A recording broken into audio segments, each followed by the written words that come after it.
Hello and welcome to Unsupervised Thinking, a podcast on neuroscience, artificial intelligence, and science more broadly. We are usually a group of computational neuroscientists, and I'm Grace, but right now it's just me because this is a special episode of Unsupervised Thinking. This episode is all about and was recorded from the IBRO-Simons Computational Neuroscience Imbizo in Cape Town, South Africa. So I'll explain what the Imbizo is and what it's about in a moment, but I also want to say that the topic for this episode is basically about diversity and training in computational neuroscience. So as you'll hear about in this episode, people who are in the field know this, computational neuroscience is a highly interdisciplinary field. And so people come to it from many different backgrounds, and they have many different motivations for why they want to study it or what they want to get out of learning it.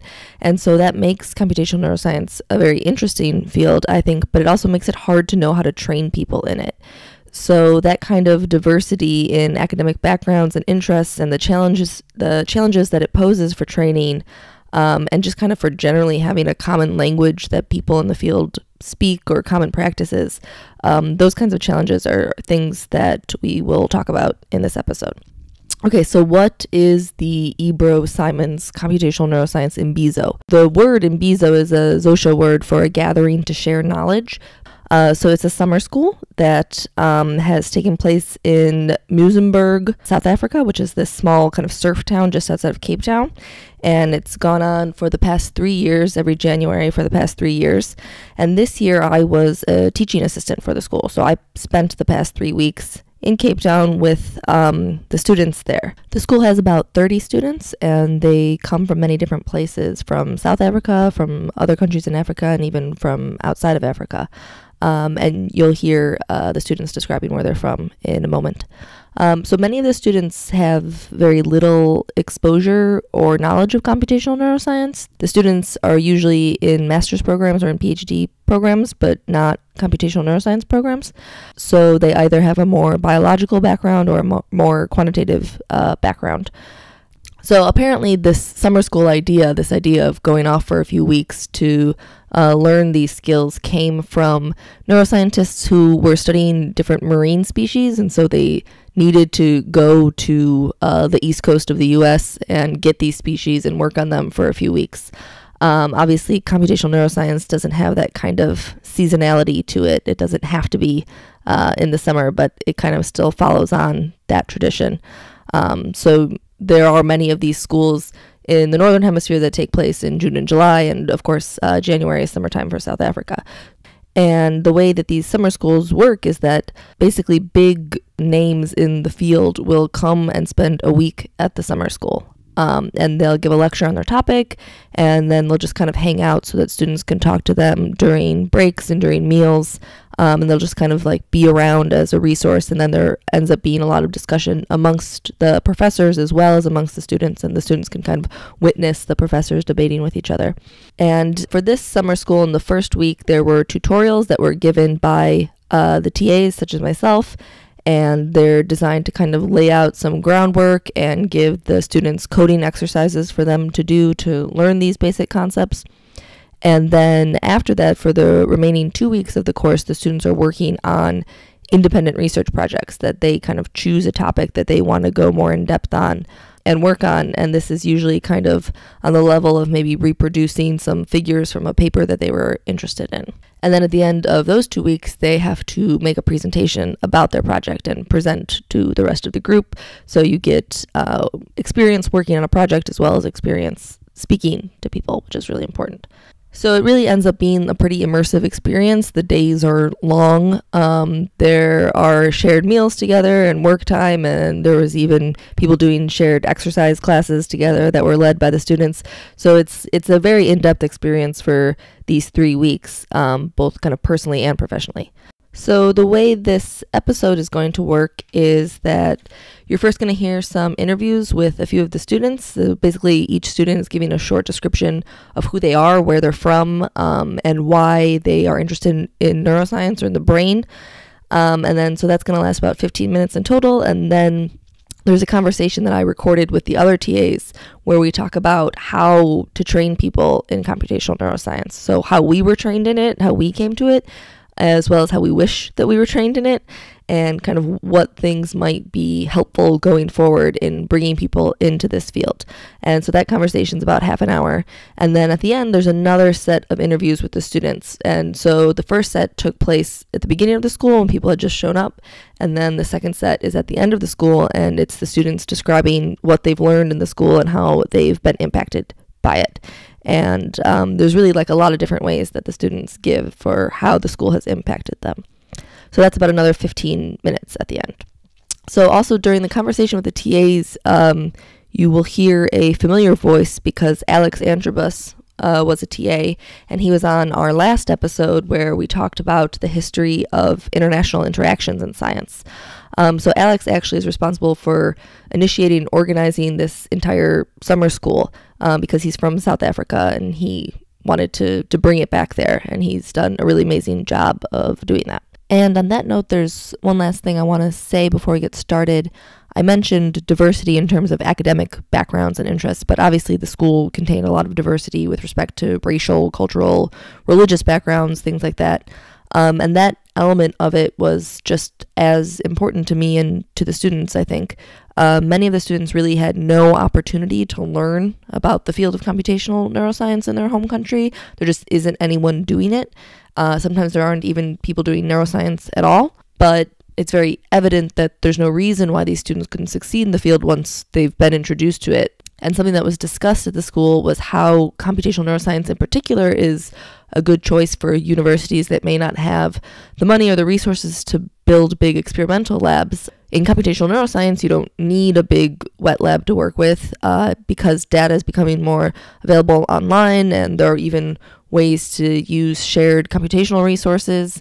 It's just something that can really be made available to anyone once people have the training in it. So I just want to say that I would really encourage anyone who is in this field, who has the opportunity to bring their knowledge and skills to these other countries, to teach as part of an existing course or to even start new courses or training experiences.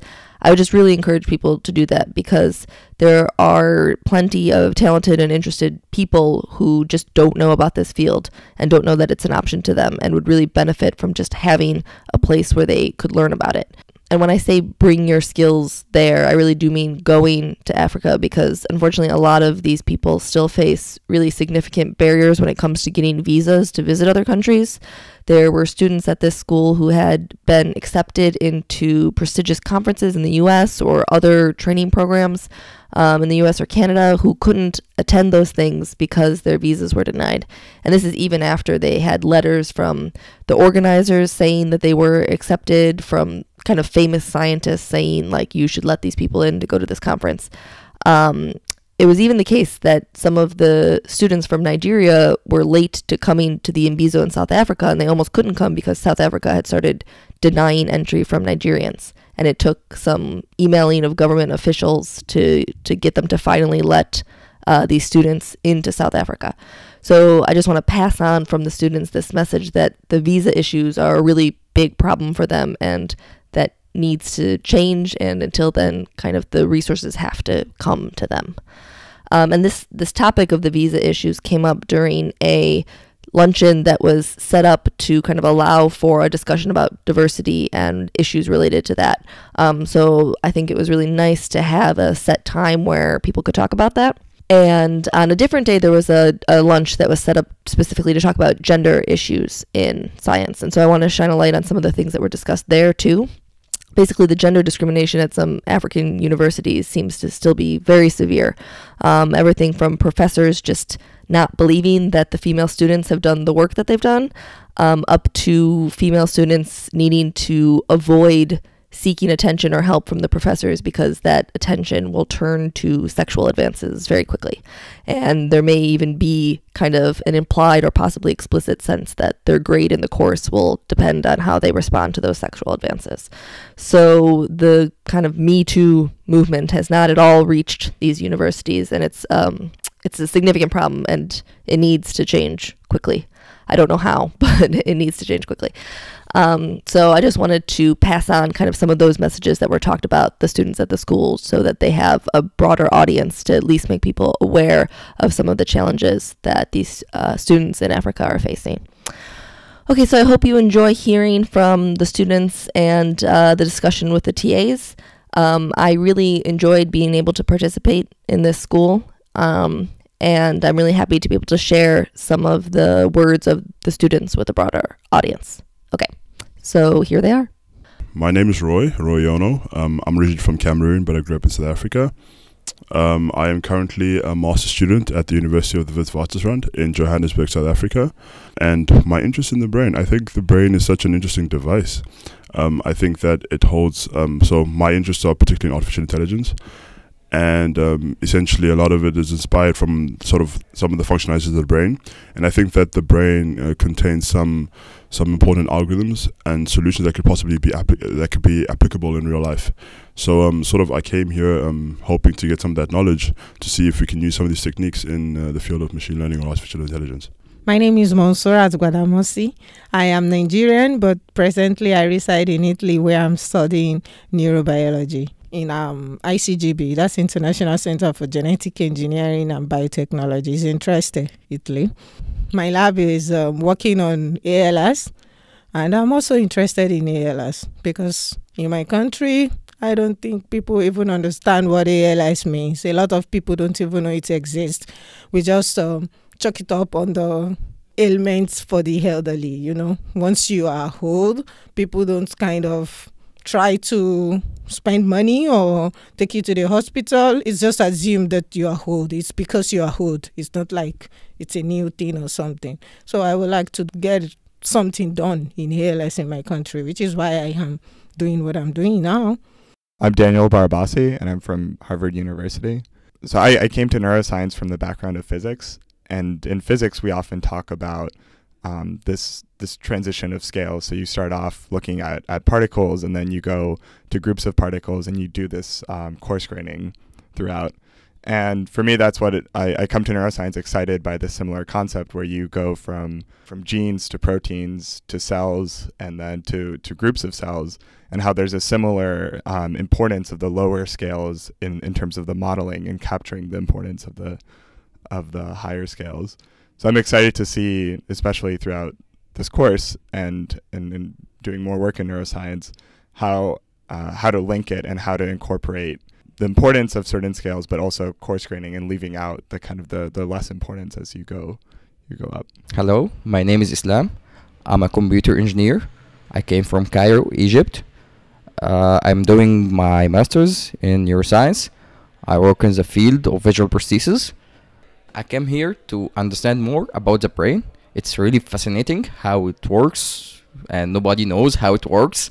So many great guys are trying to understand and how it works. It may help us to build better models, build better machine learning models to enhance human lives. So I'm here to understand more. I'm Adedayo Sadiq, first name Sadiq. I studied mechanical engineering for my first degree. I'm currently doing my master's in biomedical engineering, University of Ibadan, Nigeria. I'm a Nigerian.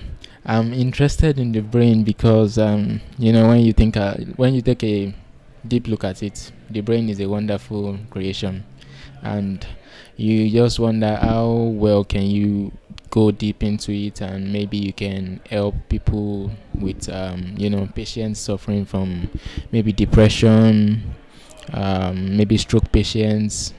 Anyhow you can help them. I think it is worth something you try to go deep into and see whatever you can do or add to knowledge. So that is why I'm interested in neuroscience. I'm Katerina. I'm from Prague, the Czech Republic. I started my science career, if we can say it like that, in philosophy, where I did philosophy of cognitive science, and it was just a really small step to do neuroscience, where I learned about neural nets. And it was so interesting, so I had to start coding to know more about it. And I ended up doing a PhD in whole brain modeling lab in Barcelona, because I read an article that was about different brain states, which are either more chaotic or more ordered states. And it really resonated with some philosophical ideas I had before, or ideas that are really known. And I really like to apply my philosophy background into neuroscience and come up with new questions that can be answered in neuroscience. And I'm just going to start to work on a new question, and that's how the brain processes time, how we perceive time. My name is David. I'm from Pretoria, South Africa. My background's in engineering. I've been working in machine learning, and I'm very passionate about artificial intelligence. So I think we really need to, if we want to be able to build intelligent systems, we need to use the brain as an inspiration to see how the human brain gives rise to intelligence. And I think computational neuroscience is a very good way to give insights and to learn about possible ways of achieving this. The brain is still very mysterious and very unknown, and there's so much that we still need to learn and figure out. And I'm very excited to learn more about it. Okay, so my name is Joseph Berfi, and I'm a Ghanaian. I come from Ghana, I studied mathematics. I did mathematics in my undergrad, and then I went to AIMS, African Institute for Mathematical Sciences, to do a master's in mathematical sciences, after which I went to the Kwame Nkrumah University of Science and Technology to do a research master's in applied mathematics. So my background basically is on mathematics, and I applied to come for this summer school because I had heard a little thing about neuroscience, but I didn't know much about it.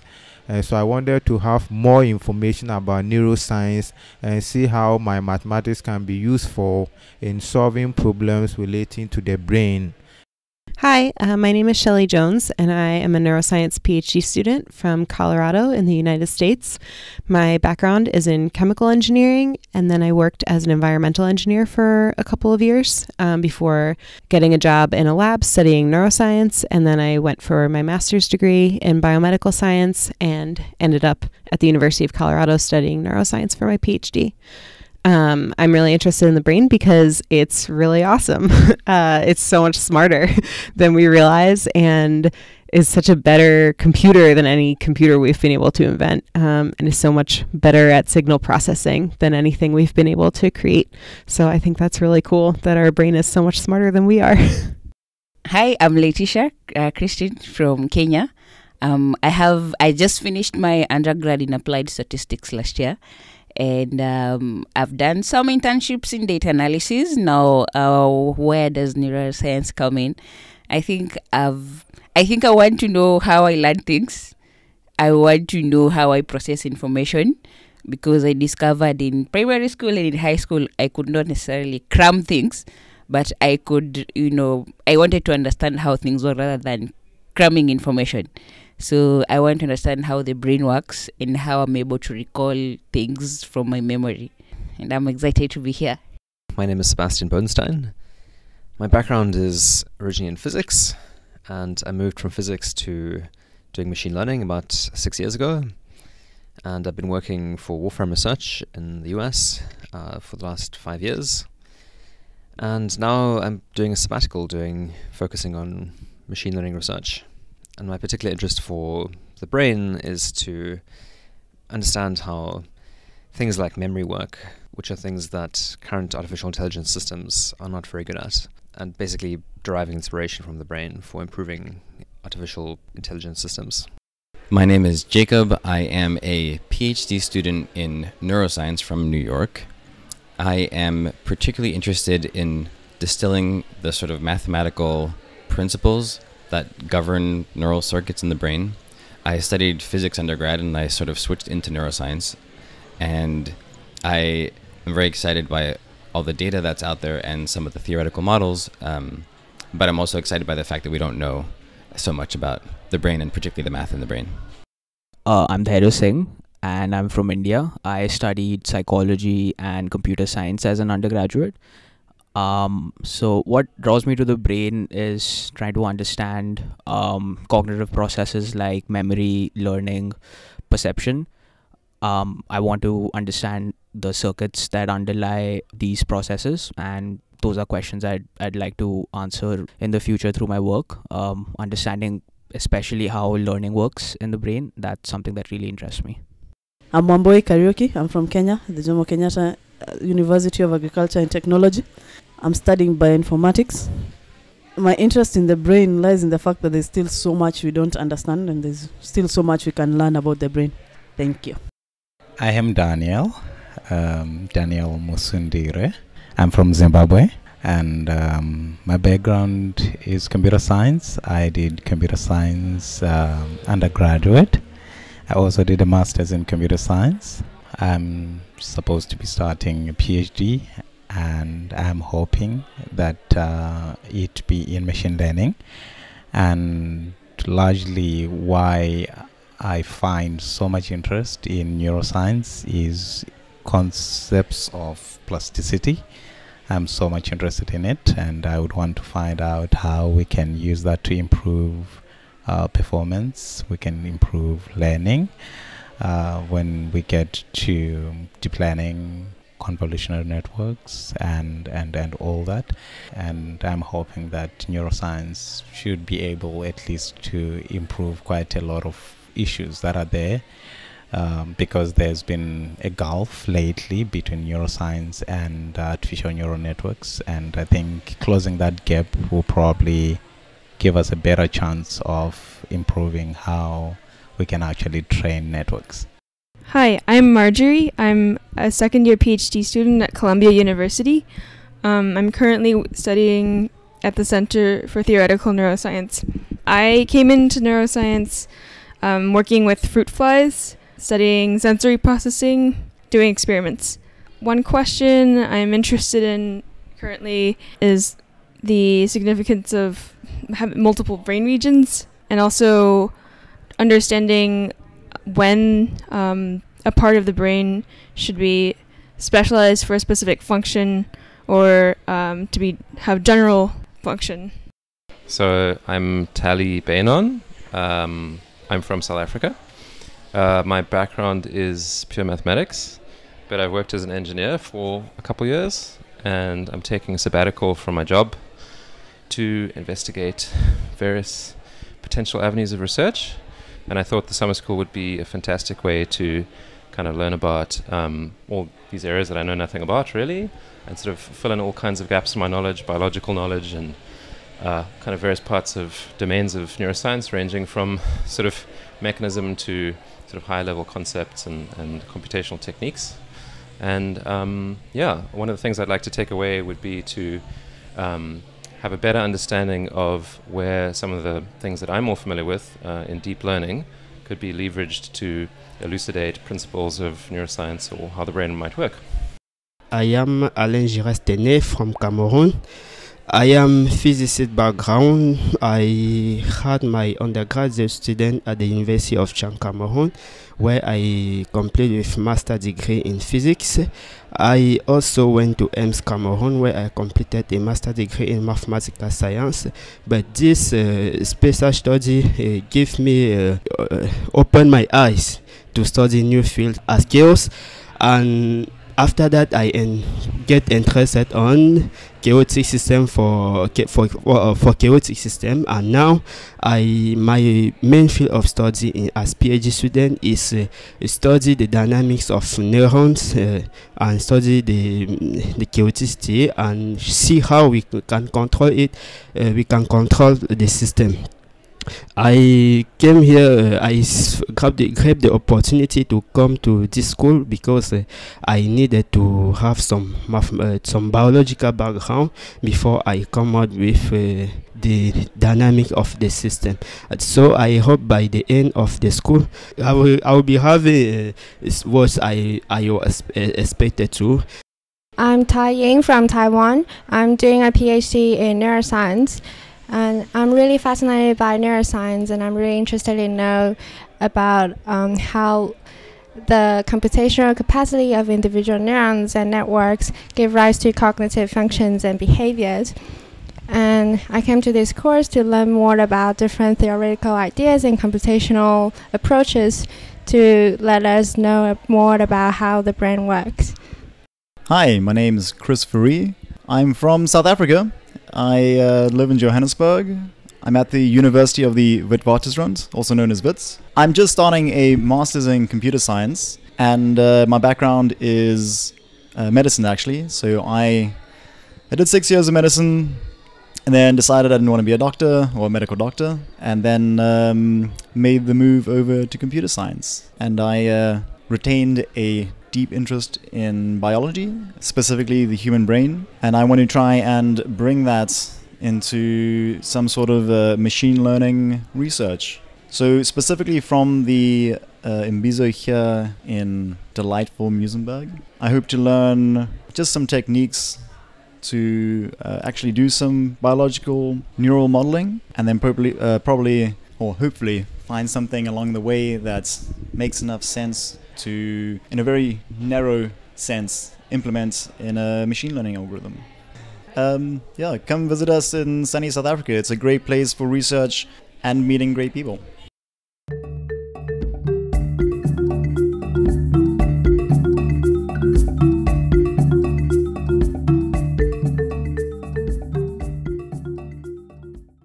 Okay, so I've gathered you guys here today because I want to talk about computational neuroscience and the state of computational neuroscience and how we train people in it. And I guess historically, a lot of people who came to computational neuroscience came through physics. So Misha Sodix is a professor of computational neuroscience and a lecturer at this school, said that in the 80s, when the physicist John Hopfield started modeling memory using like physics-based models, it kind of got a lot of physicists to be interested in neuroscience and interested in the brain, and a lot of them moved over. He also said that a lot of them moved back to physics when they realized that you couldn't really test a lot of the theories that they were coming up with, but a lot of them stayed too, and they kind of formed the foundation, at least of a lot of the professors that I know in computational neuroscience today. So it seemed historically a lot of people came from physics. At this school, a lot of the students have had physics backgrounds, and they've also said things along the lines of like physics was boring, so they wanted to come to neuroscience. But then there were also people who were like machine learning trained and educated who wanted to understand the brain for purposes of machine learning or artificial intelligence. So I am interested in how the backgrounds of people in computational neuroscience have changed over the years, or if they have. And so I wanted to start by hearing about everyone's background, what they did before they were in computational neuroscience, if anything, and how they switched. So my name is Bill, and I just finished a PhD in computational neuroscience. But I started out studying biology and doing experimental neuroscience. And the typical route that you would think to go into studying the brain, which would be doing neuroscience and studying that as a degree, I felt didn't really prepare me so well for jumping into computational neuroscience, because while I had the background in biology and things like the anatomy and the physiology of neurons, I didn't have necessarily the computational skills and the mathematical skills to jump into it, so I had a lot of catching up to do, which I did during a master's in computer science, which allowed me to sort of switch into it. And by the time I started my PhD, I felt sort of quasi-ready to tackle brain problems that involved computation. I'm Callie. I'm finishing up a PhD in technically computational bioscience, but I say neuroscience because I think it sounds cooler. So I came from a computer science background, and then I did a biology minor, so I did genetic stuff, and then I did cancer research, and then I hated it because I felt like in cancer research, a lot of big data research, you're just trying to like put a shit ton of data into a computer and just get anything out. And then when I saw we only had one computational neuroscience faculty who's now gone already, so there's not much in my school, but he did stuff on theory, and I liked the idea of theory because it's like I'm not claiming anything crazy. I'm not trying to find statistical significance. I'm just making models of what could possibly be true. So that's why I liked it. But my background, I don't know if I didn't have much math background, which people think you do from computer science, but you don't. I didn't. Some people might. My name is Alex, and I am also getting to the last year of my PhD in computational neuroscience. My trajectory to get here was pretty boring, I guess, because I did applied maths and physics as an undergraduate.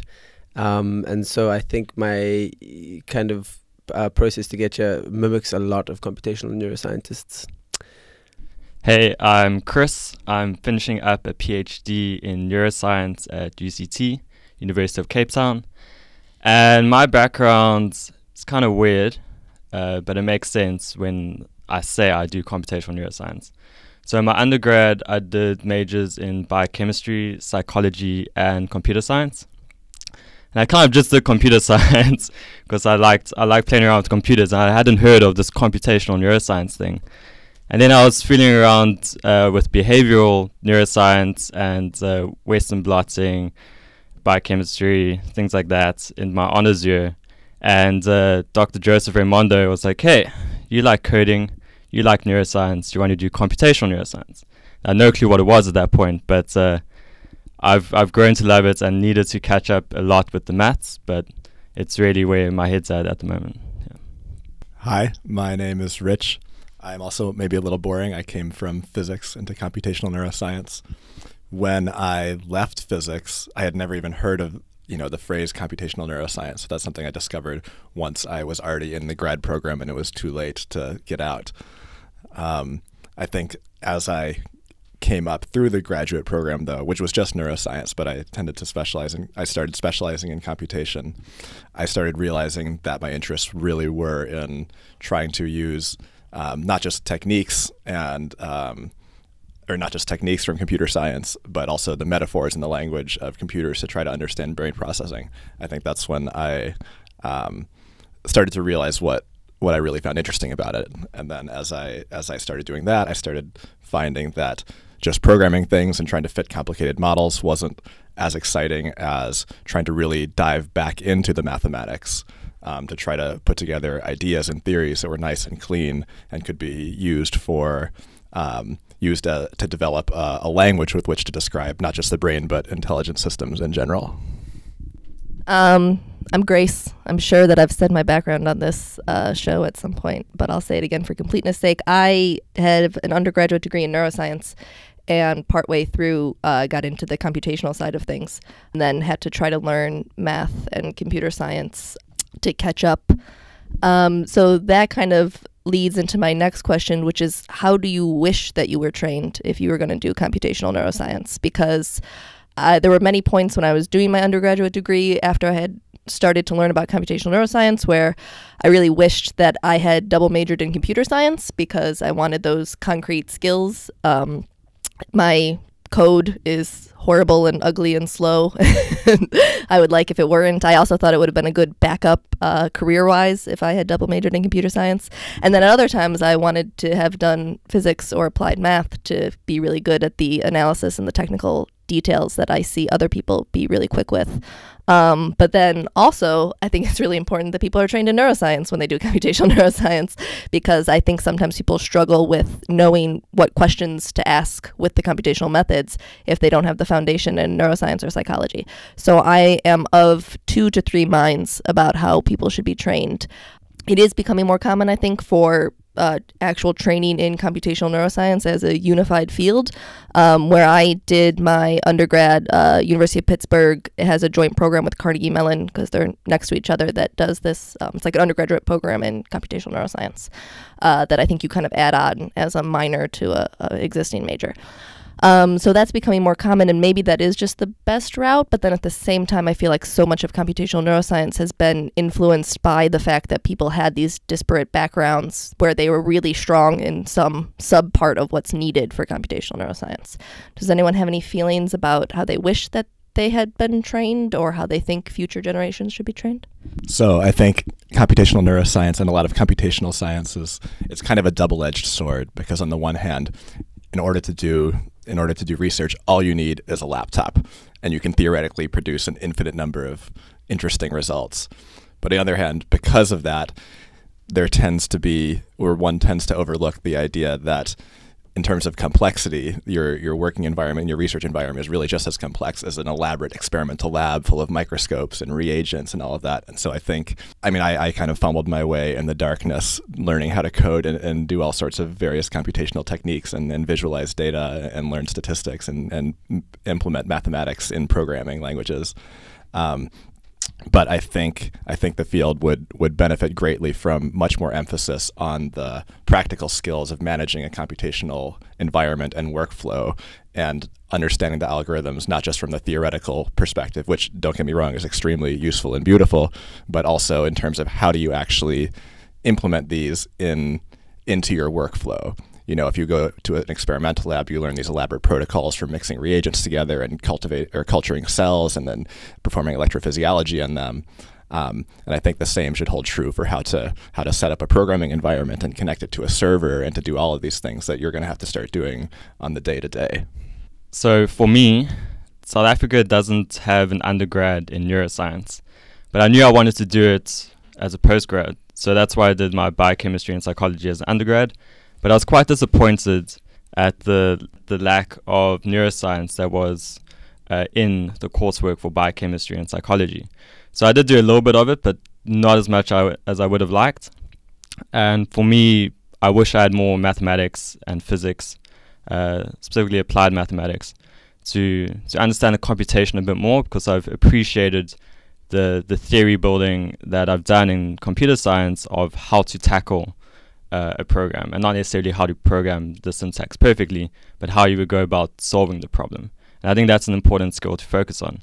At the same time, neuroscience is beautiful, and computational neuroscience is beautiful, with all the backgrounds that combine to make it so multi-interdisciplinary. And so you can go from a linguist, they can have contributions to the field, to biochemistry, to physics, to math. So I'm happy with with the background I had, but I would have liked to beefed it up a bit more with mathematics. But I think 3 undergrads kept me plenty busy. So I think I agree generally with what Chris said. So my background again was in biology, and I wish that I had a more experience with physics and applied maths, and I think that would have prepared me more for the type of techniques that are used in computational neuroscience. I think what people find coming from fields like computer science and physics is that the techniques that you learn in a typical undergraduate degree are really sort of the standard tools that you use in neuro. You don't need to go to the cutting edge of what people are working on in a pure maths department or something, right? But really just the standard engineering techniques are really the workhorses of computational neuroscience. That being said, I don't think there's really a perfect background. It depends on what you want to get into specifically. If you're more interested in data analysis, then maybe having a background in statistics would be better than something like physics. I guess I agree with Bill, there is no perfect background. We're all going to have holes in our skill sets, and I guess that's why these interdisciplinary programs, which are popping up all over like the US and Europe and Japan places, are so essential to making progress in this field. And as Chris expressed, like, this is just totally absent in Africa at the moment, which is why a lot of us end up working there for now. Yeah, I mean, I did majors in physics, maths, and applied maths. I still wish I'd learned more math. Maybe just used it more to keep more on top of it. But I also feel like my bottleneck to my research right now is my kind of technological proficiency with compute environments. So as Rich said, like, just being able to set up workflows efficiently, and being able to make use of HPC facilities efficiently, and knowing how to like organize my data and my file systems and all this type of stuff. I feel like I reinvent the wheel every time I start a new project, instead of having like a go-to methodology. So I don't know how you would learn this, because it seems like even people from computer science sometimes know this, but don't always know this, right? Some of them know like theory of computer science or hardware, but they don't know all of this. So I don't know what you would have had to have done to learn this stuff. My answer to that would be software engineering. Some computer science degrees don't require software engineering, but they should. I think that helps you organize things well. So from the computer science perspective, I wish I knew more math. I know everyone wishes they knew more math, but I think I'm really good at implementing things and quickly, but I have no idea what I'm doing, and I don't know how useful it is. So my ability to like reinvent, like to implement the model of a paper is easy, but then probably shown by giving a tutorial on it, the people ask questions about it, and then I realize, oh, I mean, I have the code for it, so who cares? So I think because I clearly changed paths so much from in my biology, I wish I had no biology, because I think I wasted time trying to pick a biology because I prefer the application. But I also think what matters more than your background is like being surrounded by people with different backgrounds. So if I didn't have a very neuroscience-based lab wife that I could ask like neuroscience questions to, like what is a synapse on day one of my rotation, I would have been screwed. And I think hopefully she feels the same way because she doesn't have coding skills. So I feel like it's more important who you surround yourself with.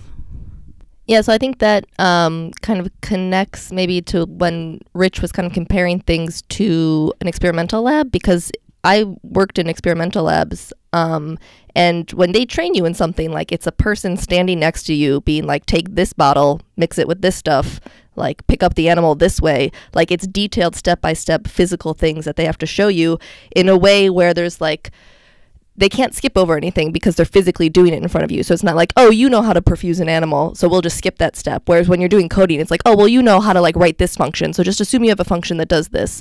So I feel like the training in computational science, probably generally, not just computational neuroscience, it doesn't have like an apprenticeship kind of feel to it, where there's actually someone next to you who you can talk to and who will show you like detail by detail what you're supposed to do. And I think that's related to like setting up environments for your code and just like good practices generally, especially because you can work, at least I did for my PhD for the most part, in like complete isolation. Like I almost never had to show my code to anyone. Like it wasn't the kind of joint collaborative project that happens in industry with code where everyone has to be on the same page about, you know, how they manage these things. So I think academic computational sciences can be very isolating, and there's not a lot of way to transfer knowledge explicitly from, you know, a postdoc to a graduate student or a professor to a postdoc or anything like that, which is pretty challenging. I just want to say I completely agree with everything you guys have said, and we have to figure out how to disseminate, or we have to figure out how to strengthen the analogy between computational training and experimental training. And of course, it will involve multiple people and, you know, sitting alone. And I also spent much time in isolation in front of my computer, and it's fun intellectually, but not in any other way. And sometimes it's not even fun intellectually. But I think what, on the optimistic side, once we do figure out that sort of thing and we figure out protocols, what's so great about that is we can disseminate them over the internet, and there will be all these labs and countries and laboratories that would otherwise be extremely underfunded and could not afford, you know, a scanning electron microscope or a fluorescence microscope, but that could still produce really phenomenal computational research with much less, a much smaller budget. And so I think that will really democratize the research process quite a bit once we do figure out what the hell we're doing. So like just a kind of observation about computational neuroscience grad programs. So like the States has the standard grad program is roughly like 5 years-ish for a PhD. 2 years is usually coursework. And this complements computational neuroscience quite well, because if you came from physics, then you spend your 2 years doing mostly biology and computer science, right? If you came from computer science, you fill in your other gaps. And a lot of these, in other parts of the world, these interdisciplinary PhDs are moving the same way. So the program I'm in has 1 year of coursework and then 3 years of research afterwards. But it's been interesting to see how that 1 year of coursework has evolved over the years that I've been there. So when I arrived, it was just structured modules, one in machine learning, one in theoretical neuroscience, and one in reinforcement learning, etc., and you just worked as hard as you could and tried to survive them, and then you went on to your research years.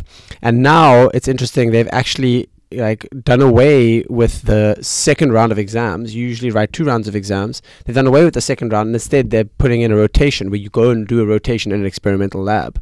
So you get exposure to this protocol culture, and you get exposure to just how difficult experiments are. And then another thing that they're doing is they've now started a boot camp at the start of the PhD program before you start your formal courses. And part of that boot camp is like a crash course in scientific software engineering, basically. So like how to set up your simulation environments, and how to set up your workflows and your file storage and all that kind of stuff. And like we didn't get this when we started our PhD program. And of course, when you asked around the lab, everyone gave you different answers because they'd all invented different solutions. And the guys from computer science had these fantastic solutions and these like super sophisticated things that I didn't even understand. And then the physicists among us had these horrible ways of storing our data and terrible like script-based workflows. So yeah, they are improving it, and to be honest, I'm just kind of jealous. Cool. So from my side, I'm in an experimental lab all the way at the southern tip of Africa, which doesn't have a lot of computational neuroscience around it. So I really appreciate how difficult the experiments are. I've done them. I understand kind of the techniques that they've done. But I really appreciate just sticking on my computer doing some theory. And the transfer learning of skills is so much easier for computational neuroscience than experimental neuroscience. So a lot of people in the lab have needed to been flown to other labs around the world to learn specific skills or get expertise. And there's a lot of like superstitious experimental procedures where a lab will do something because it seems to work, and there's so many variables you don't want to mess around too much because it happened to get good data. So so there's superstitious experiments protocols, but I think we should leverage more the ability of the internet to share resources and computational neuroscience resources, because I've struggled being alone in the lab. Mostly we did have another student who unfortunately has left again. I feel like I've needed to do training internationally in order to really get a sense of what the field is, and engaging with people over lunch and over dinner and drinks has definitely enhanced my skill set. And I think we could do a more collaborative effort that you don't have to be in the same place, but you can do, I don't know, screen sharing or more commenting of code, more code review. That would help people around the world, and especially people who don't even realize they need the help because they're alone in the lab. And Kelly mentions that we should promote open source code. And open source doesn't mean put your code online as is, but make it usable, readable, reproducible. Well, then I have not actually done open source code. I thought I did because I posted some stuff, but I'm sure no one can read it. So I guess I kind of want to wrap up by just talking about maybe what you guys think is the most beneficial aspect of this kind of summer school, where you're bringing people from different backgrounds together, where the students maybe don't necessarily know a lot about computational neuroscience or neuroscience at all. Kind of what have you seen so far that you think has been really great and really helped them, or like what have you been helped with? Like what has this experience been for you so far, and what have you gained from it? This might be selfish, but my initial thought was, what have I gained from this course, not the students. But what I think, I mean, this is also helpful for the student, but I feel like the questions people ask when they're obviously very intelligent but from a different field are so good, and they don't even know they're good. And they make you realize how little you know, because you're like, of course I know this material, and then someone asks you a question, and you're like, I have no idea. Which means I think it's clear that they're learning things and like thinking about them and like coming up with research projects probably that like would be good projects to do. They don't even know. And making people who think that they know realize, I don't know anything. And it's good to constantly be reminded of that, because it makes me think about things in new ways. So I totally agree with Kelly's sentiment that it's amazing how like standardized questions become within an institute where everyone's got this similar training and from the same background, and then you bring in these people who, as you say, are intelligent but from totally different fields, and they ask great questions. And I think this is good. And I think we're all teaching assistants in this course, and so I think I always find I think I know something, and then I try and teach it, and then it's suddenly like, yeah, you only really partially know this, don't you? So that's also a really good thing. But for me, the thing I enjoy most about this summer school is just seeing the opportunity for the African students who will get relatively little exposure to this field at all. I mean, I'm relatively lucky, but I still got almost zero exposure to this field, and it's just cool to see them engage with computational neuroscience and realize that, oh, this is another field of engineering / applied maths / computer science / statistics that, given my skills, I could get involved in if I maybe want. Because when I finished my applied maths degree, I basically thought that applied maths consisted of either mathematical finance, cosmology, or like was a weird field of physics called soliton theory. Like that's, as far as I was concerned, that was the world. Like, what else do you do in applied maths? But in fact, there's so much more to it. So yeah, it's really cool to give these kids that exposure. So I agree generally with what Alex and Kelly said. I guess I can add a few things. One thing I think the school does is that it kind of gives you a perspective on the human side of the science, which is sort of making connections, making collaborations between different groups and between different continents and countries. But it also kind of puts faces to researchers that you might know in the field. You know, you read a paper and you have a name on a piece of paper, and here we're bringing internationally renowned scientists down to Cape Town, and you get to actually look at them and see that they're a real person.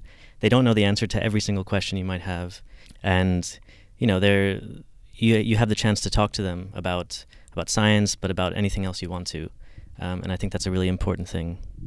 Yeah, so far the answers have been amazing, and I agree with all of them.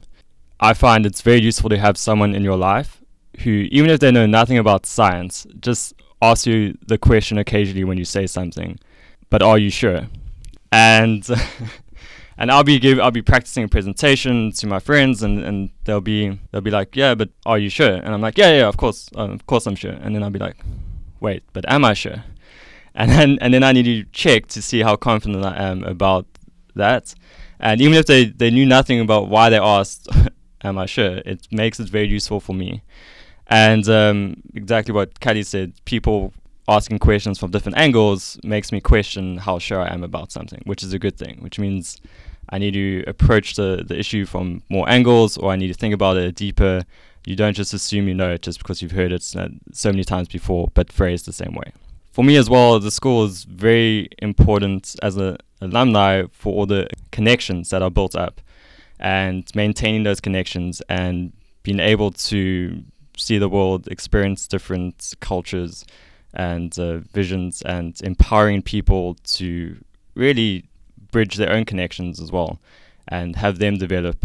And I think to me it's the connections is maybe slightly more important to me than just the knowledge transfer, and not only between the students but the faculty, who are incredibly gracious with their time, and that has really left an impact on me with my years being here.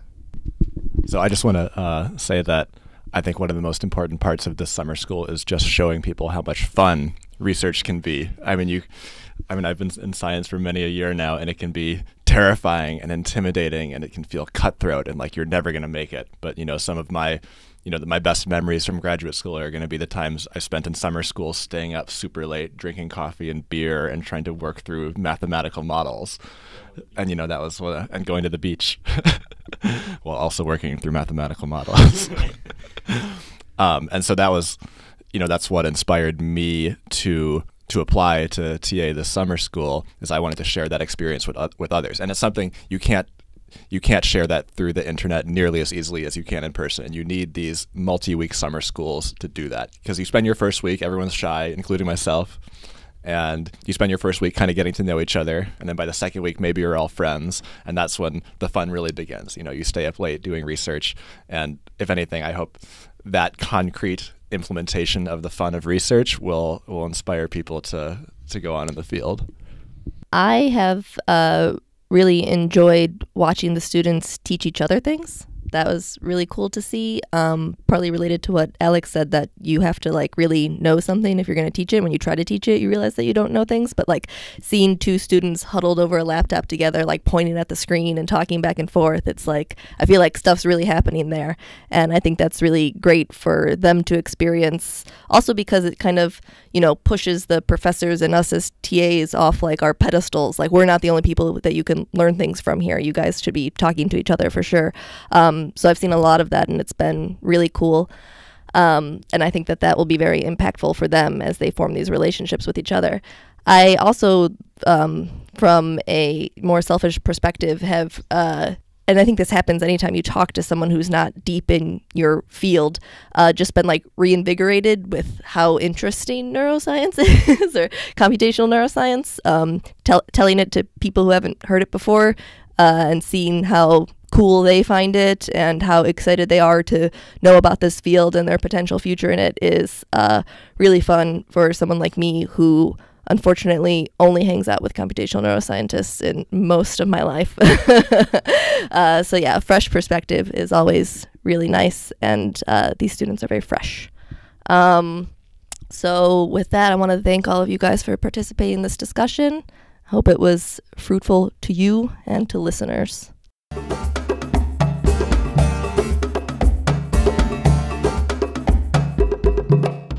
coming to the Imbizo has been a dream come true for me, because it was my first exposure to neuroscience, and just after finishing my master's program, I think it has been the right time, because right now I think I've figured out what I want to do for my PhD, and that is thanks to the Imbizo. Getting exposed to reinforcement learning, getting exposed to the biology side of neuroscience, which was new to me, has kind of cleared my mind on machine learning, which is my area, which is what I did for my master's. And going forward, I think Imbizo has somehow created an impact in my life in a way that I know what I want to do. And I've also met genius people, very bright people. I thought I knew what I was doing until I came here. So going back, I think I have a lot of bookmarks to read and things that I thought I knew that I actually didn't know. So I learned a lot. I learned how neurons can be represented as RC circuits. I learned how you can do a simple computational sort of toy model of a neuron, and even that can tell you a lot about the way in which a neuron works. I learned how really complex behavior can be represented in simple differential equations. I learned how the status of machine learning in neuroscience, and how machine learning and deep learning can help us make sense of how the brain works. So yeah, it's been a really incredible experience to be here. And with my project specifically, I've been able to answer a question which I've had for the last 2 years, and I've gotten the tools here in just a short 3-week course to be able to answer it. So yeah, it's been really exciting. I have learned a lot in a couple different dimensions. For one thing, I didn't realize the difference of understanding of the goals of neuroscience and the understanding of neuroscience until I heard a lot of professors talk about neuroscience in a very different way than I've ever heard before. A lot of frustrating ways, but probably it's good to hear that. And then I think, like, on a personal level, I am actually really interested in working in science policy and outreach as opposed to in academia. And so I feel like this has been really eye-opening, because I didn't understand all of the obstacles that face people throughout Africa and also in other countries, it seems, and didn't understand like how the United States policies of immigration like impacts even these individuals who are just trying to come over for a conference and aren't allowed to come over. Like, all of those things were very new information to me. So that, I think, was really helpful and should help direct my research before entering that field. I think to start off, I think I can say that I've learned a lot. I've learned a lot from the summer school. I think the big lesson is essentially, what is neuroscience and what is computational neuroscience, to be more precise. And what are some of the cutting edge research techniques that are used in neuroscience, computational neuroscience, and how that sort of relates back to the brain.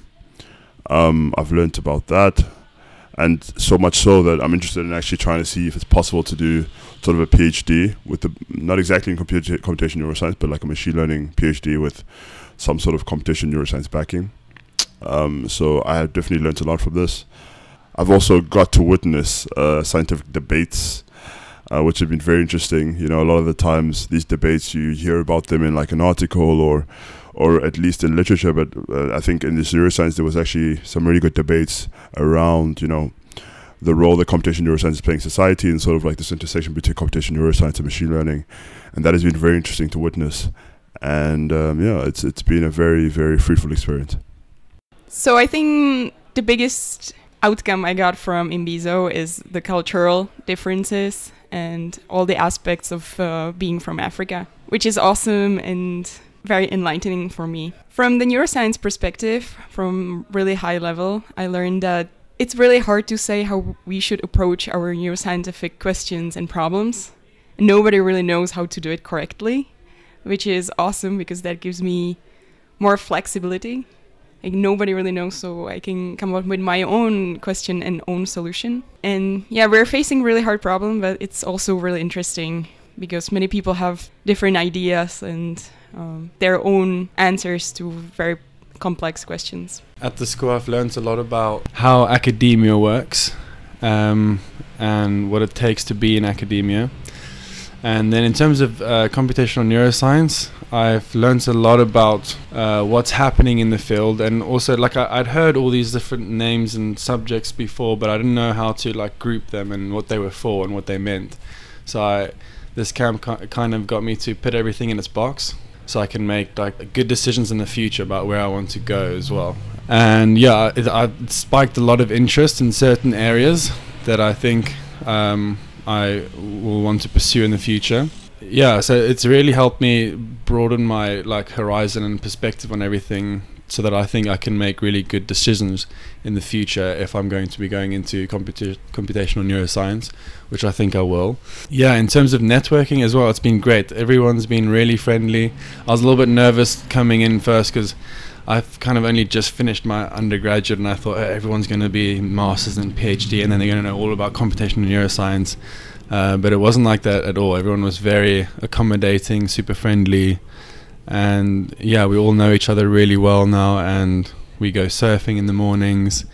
We have a nice breakfast and we talk, and there's been a lot of socializing, maybe almost too much socializing, but yeah, there can never be too much socializing. So and it's all about networking, so I suppose it's okay. But yeah, I've somehow also learned a lot, so it's been amazing. Yeah, been very productive. The Imbizo has been really good for me. Besides the academic aspects, learning more about neuroscience and things like mathematics that I'm not really that good at. Okay, maybe not good, just conversant with. And neuroscience itself and programming have really improved a lot, I think. Networking has also been good. I've learned so much from people from all over the world, academically and in terms of culture and all that. The diversity discussion was also very, very good. I think it's a step in the right direction, and it's been great. I've improved my social skills a lot, so I think that's a very big impact of this as well. Thank you. So the experience was so great. Actually, the amount of knowledge I gained was much more than expected. I got to learn about neuroscience basic topics such as how the neuron is structured, neuron types, synaptic connections and plasticity, and how to model these neurons, like Hodgkin-Huxley models or integrate and fire models, or even a network of neurons. I also learned about more sophisticated computer science topics such as reinforcement learning and deep learning, and new techniques that are being researched right now. I also learned how to be a more efficient researcher, how I can write scientific documentation in better way.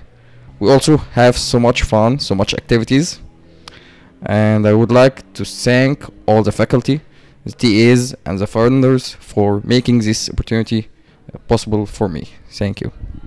I guess I was surprised coming here. I knew it was a computational neuroscience course, but it was surprising how much people are thinking in terms of deep nets and machine learning. And it's interesting to see how much they want to map it to biological function and biological basis of these. And looking at that connection is tough, right? And I want to know more about it, but it also requires looking at the biology. So one thing that came out of this computational neuroscience course for me is I want to go to a biological neuroscience course, I guess, is to learn more about how this is coming about and how we can actually map it to specific genes and proteins and development. So throughout the studies, I've really learned a lot. And I mean, I can talk of my background being mathematics and coming to face stuff like biology, which I had no knowledge of. Throughout the weeks, I have learned a lot of biology, so I'm very happy for that. And also, I've gotten the opportunity to interact with people from different parts of the world. That was so beautiful. People have different backgrounds and characters, but I had the opportunity to meet them and interact with them. Have some links with some lecturers who came from overseas to come and teach us. I think that was a beautiful experience. Yeah, so I'm really enjoying the course, and I've learned a lot, especially the the biology aspect of it, and how do we use mathematics to model some of these biological systems. Come to talk about the brain, how the brain functions. In fact, this is my first time of seeing some of these things, so I'm so happy and I've learned a lot. And so I'm even doing a project in it, which is very interesting. So I chose to work on working memory, which is very interesting, and I hope to pursue higher course in neuroscience, which I think I'm so much interested in, and then hope to learn more about it even after the course. Thank you. The Imbizo has been an eye-opening experience for me. I have learned a lot about neuroscience, and I have been inspired to pursue my career in neuroscience. This has been by far the best school that I've ever attended, and I feel so energized to learn a lot. And I've met some people, some great people who I think I'll work with in the future. So thank you, Imbizo.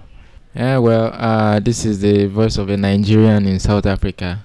So the school has been really nice. Everybody here is nice, you know, beautiful faces every day, and it's really cool to know that everybody has a lot to offer you. From diverse field, you figured computational neuroscience is a very broad field, and you find it very difficult, but with time you get to integrate yourself into it, and you are getting better by the day. Everybody is very nice, and it's a very good experience for me. So I've learned quite a few things about neuroscience while I was at the school. I must say I realized that machine learning can get a lot of inspiration from neuroscience, and I also think at the school there was a lot of discussion that neuroscience maybe needs to get more inspiration from machine learning as well. The two fields maybe should be going hand in hand. But yeah, I think I really got quite a passion for neuroscience while I was here, and I learned so much about it, and I really do want to keep on learning more about it. I believe this experience was an amazing experience for me, because before coming here I did not have any idea how things will be going, what we talk. I knew about neuron, but I could not know how it works. But since we have been having class in neuroscience, I got some basic notion, and actually I have learned how neuron fire, what we talk about. When we talk about spikes, I know what is it. We have introduced machine learning, and this is just amazing for me. And I think when I will be back in my homeland, I will keep working on it to have a deep knowledge on the field with the material the school provide to me. I think it will be well, and I just thank the organizer for giving us these opportunities. Here in Imbizo, I think that I met special people, and also I found my motivation to learn English, because people are more important than anything else, and I want to come back. It's very interesting to be here. I've learned a lot about the field of computational neuroscience, and learned about how machine learning can help us to reveal visual cortex in images. I've also learned how to interact with people that come from different places, people from different background, people from different cultures. It's been a very interesting, to be a very memorable thing for me for the time being. I will never forget my experience here. Coming from computer science background, the Imbizo was really an eye-opener in a lot of things. We learned a lot. Personally, I think I started by learning a lot of models. The learning models, from the learning models to short-term memory models and long-term memory models, and also simple encoding of data. And right now I'm working on how I can actually convert malware data to binary, and from binary to spike trains.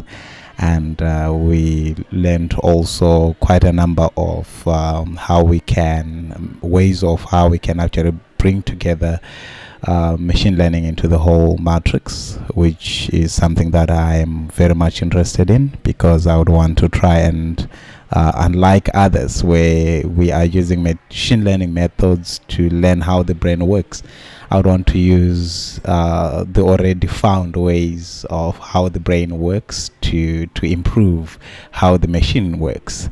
So we learned a lot, and also inspiration wise, we're quite inspired. We can do a lot of things as long as you try and work hard.